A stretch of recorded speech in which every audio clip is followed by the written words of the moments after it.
Welcome back, dear grade 11 students. After studying the variations of the function f of x that's equal to x squared minus 6x plus 8 in the previous videos, and after knowing the table of variations, after constructing it and knowing the curve, somehow كيف شكل الكيرف حيكون نازل إذا بتتذكروا، بعدين طالع نازل على المينيموم اللي هي سميناها مينيموم minus 1، راجع طالع على البلس انفينيتي، وطبعا أكيد نازل من البلس انفينيتي، وقلنا هول جبناهن حسب الليميتس. بعدين هن بالمنطق يعني أنا ما معقولة أنزل إلا من بلس انفينيتي. طبعا بعدين later بالراشنال functions حنصير نشوف asymptotes ممكن يكون نازل من value معينة، بس هلأ نحن عم نحكي كدومين R كليميتس طلعوا انفينيتي اللي بيغلطوا بين يحطوا هون ماينس انفينيتي أو بلس انفينيتي. بالمنطق إذا أنت ضايعة أو إذا أنت ضايع بين تحط بلس انفينيتي أو ماينس انفينيتي، بالمنطق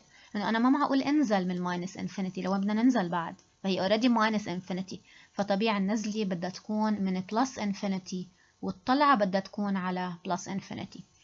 بينما إذا أنا كنت رسمتي بهالشكل طالعة على ماكسيموم بعدين نازلة، طبيعي إنه أنا بدي أطلع من ماينس انفينيتي، ما معقول أطلع من بلس انفينيتي. فمنطقيا لكل اللي بيضيعوا شو بدهم يحطوا بلس ولا ماينس إذا نسيوا الليميتس، إذا نسيوا الليميتس كيف مطلعينهم أو نسيوا يطلعوهم أو خربطوا فيهم، حتى هيدا الشيء بخليهم يصححوا الليميتس إذا عندهم غلط فيهم.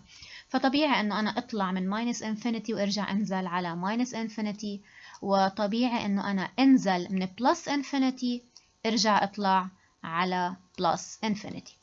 فبعد ما نخلص هيدا الشيء وبعد ما نعمل table of variations ممكن يسألونا more questions to let us draw the curve precisely. مثلا مثل هيدا السؤال: study the relative positions between the curve C. طبعا الكيرف C هو الكيرف للفانكشن f in the orthonormal plane which is usually represented by O I J. فإذا الكيرف C هيدا اللي محطوط هيك بين parentheses هو representative curve للفانكشن اللي عم بدرس لها الفاريشنز، واللي آخر شيء رح نتعلم آخر مرحلة بتكون كيف نرسمها بالاستعانة using the help of all of these questions and ideas here. Okay? Now, شي يعني study the relative positions between a curve C أو the curve C and the straight line D, where this straight line D is represented by مثل ما كلنا بنعرف straight line هو linear بالنهاية، linear relation, linear function. So كيف يعني study the relative positions؟ طبعا في طريقتين to study the relative positions. في عنا الطريقة اللي بنقلها by calculation or what we call analytically. okay, analytically، وفي عنا graphically. هلأ نحنا حنشتغلها analytically. so analytically okay، هيدي هي الطريقة اللي حتكون analytically using algebra, using something we already know, using quadratic functions and the ideas of quadratic functions. and بس ما نخلص الرسمة ونساويها على الآخر كمان رح نرجع نمرق الفكرة graphically. okay. طيب أول step بنعملها لنعمل studying the relative positions between two functions. طبعا هذا يعتبر function، إنه نعمل الديفرنس بيناتهم. so بنجيب ال f of x وبنعمل لها minus y، يعني بنطرح منها ال given y تبعية اللاين اللي هي relation تبعية اللاين y equals x minus 2. so أول شيء مثل ما اتفقنا بدنا نطرح الفانكشن minus x minus 2، طبيعي جدا يعني، بس يكون عنا minus x minus 2. هون أنا دغري اختصرت هيدي step لأنه أكيد كلنا بنعرف نساويها. so minus x plus 2. اوكي، هلا بلش شوف شو فيني شطب شو فيني كنسل. راح احصل على x squared minus 6x plus 8 minus x plus 2. اكيد minus 6x و minus x راح يعطوني minus 7x and 8 plus 2 راح يعطوني 10 والx squared بتبقى. طيب انا بعد ما اشتغلت هيدا الشغل حصلت على quadratic function او quadratic equation اذا بدي. so انا هون بدي اضطر استعمل الكالكوليتر اوكي لطلع لروتس. كيف جبتهم لروتس 2 and 5؟ so برجع بستخدم الكالكوليتر، بختار هيدي كلنا اكيد بنعرف صرنا حافظينها هيدي. فال A هي 1، ال B هي minus 7 C هي 10 and equal. so أول روت طلع 5 و 10 روت طلع 2.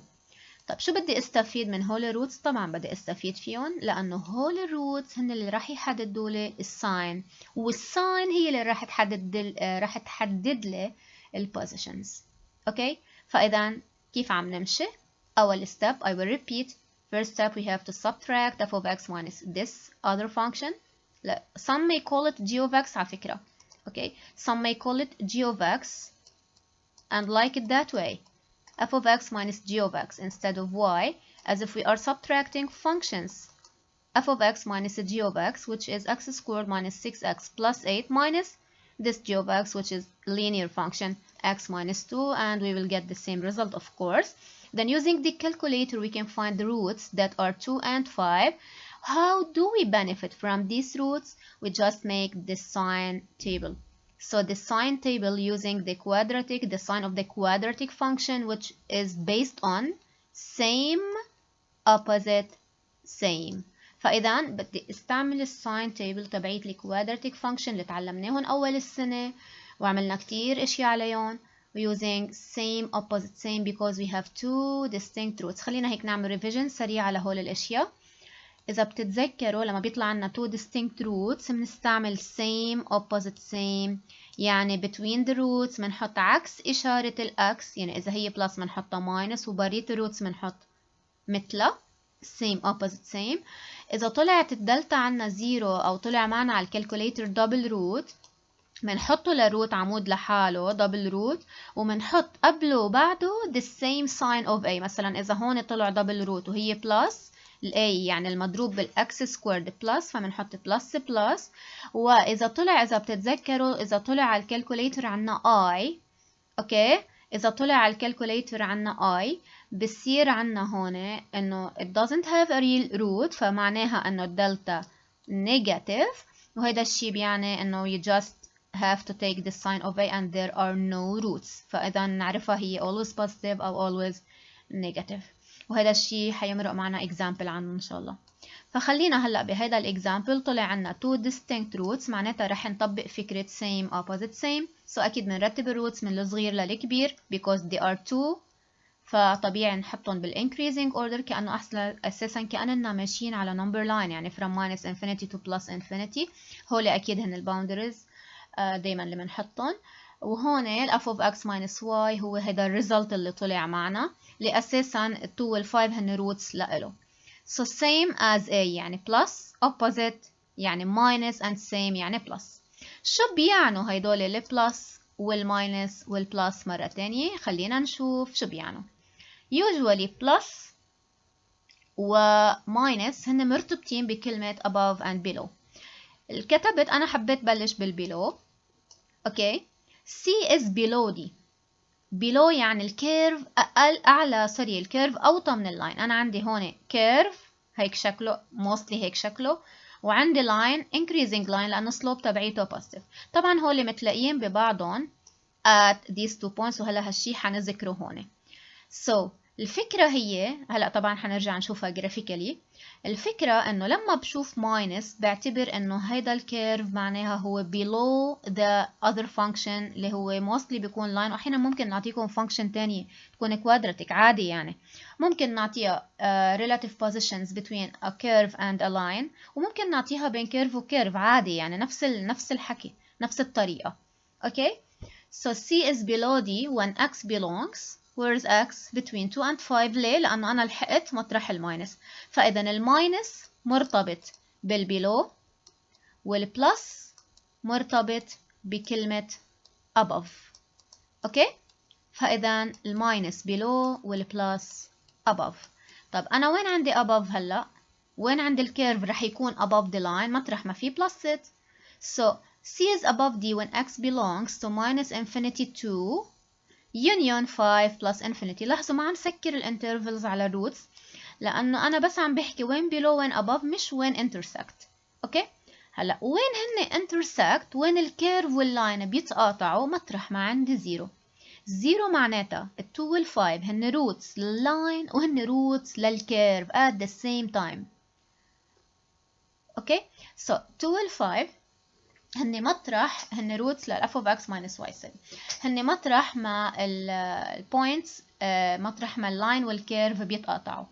اوكي so x equals 2 and when x equals 5 we say that D intersects C at the point 2 0 يعني أنا إذا عوضت 2 بالفانكشن رح يطلع الواي تبعيتها 0 وإذا عوضت 5 بالفانكشن اللي هي x squared minus 6x plus 8 رح يطلع 0 نفس 3 ورح يطلع نفس الشيء إذا أنا عوضت بالx minus 2.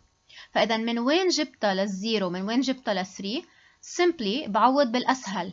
أنا فيني أعوض هيك كنت قصدي إنه 2 وال 5 هن روتس مش قصدي روتس قصدي إنه بيتعوضوا بنفس الفانكشن بيطلع معنا الاوردينيت سواء عوضت بالفانكشن ولا عوضت باللاين رح يطلع معي نفس البوينتس نفس الاوردينيتس هذا اللي كنت قاصدته. so إذا عوضت الأكس equals 2 هون طبعا بختار الأسهل لأنه اللاين أسهل رح يطلع 2 minus 2 which is 0 و if we evaluate 5 here we put 5 minus 2 which is 3. فإذا البوينتس اللي هلأ بعدين رح نشوف بعد ما نرسم كيف اللاين والكيرف متقاطعين عليهم هن 2 0 وال 5 3.